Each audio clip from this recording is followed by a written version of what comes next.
নবম ও দশম শ্রেণীর শিক্ষার্থীরা, আজ তোমাদের ত্রিকোণমিতি 9.1-এর 5 নম্বর অঙ্ক নিয়ে আলোচনা করব।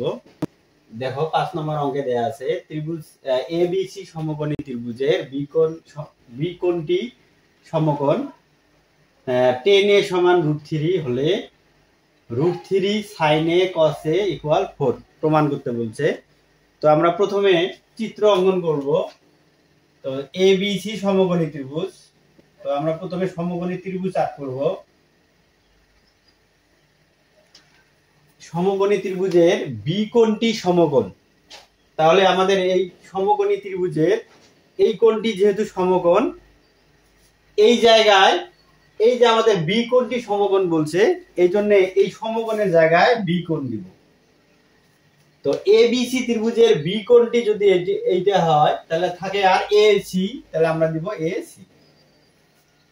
এখন দেওয়া আছে দেখো tan a সমান √3, তো আমরা প্রথমে লিখব দেওয়া আছে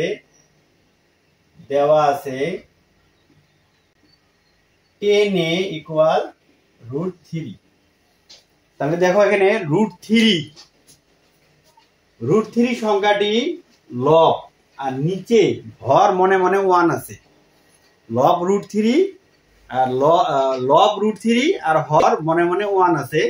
তো আমরা tan থিটা সমান কি জানি? আমরা tan থিটা সমান জানি লম্ব ভাগ ভূমি।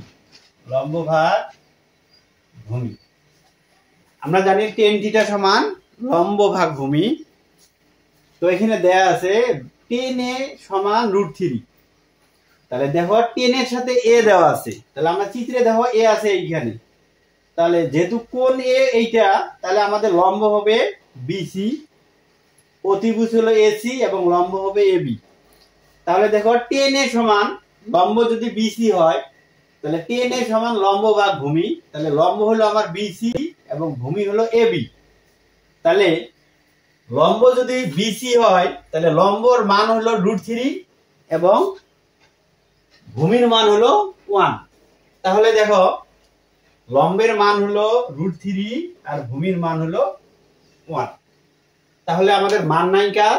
এসির মান। তাহলে আমরা এইভাবে এখন এসির মান বের করব পিথাগোরাসের উপপাদ্যের সাহায্যে। তাহলে আমরা সূত্রটি কি জানি? আমরা জানি অতিভুজ স্কয়ার ইকুয়াল লম্ব স্কয়ার প্লাস ভূমি স্কয়ার। তাহলে দেখো এসির মান বের করব। আমাদের এসির মান নাই, তাহলে আমরা লিখব এখন AC square equal AC double হয়ে গেল AC square equal AB square. তাহলে আমরা সূত্র জানি অতিভুজ স্কয়ার, অতিভুজ হলো আমাদের এসি স্কয়ার সমান লম্ব হলো এবি স্কয়ার প্লাস ভূমি হলো বিসি স্কয়ার।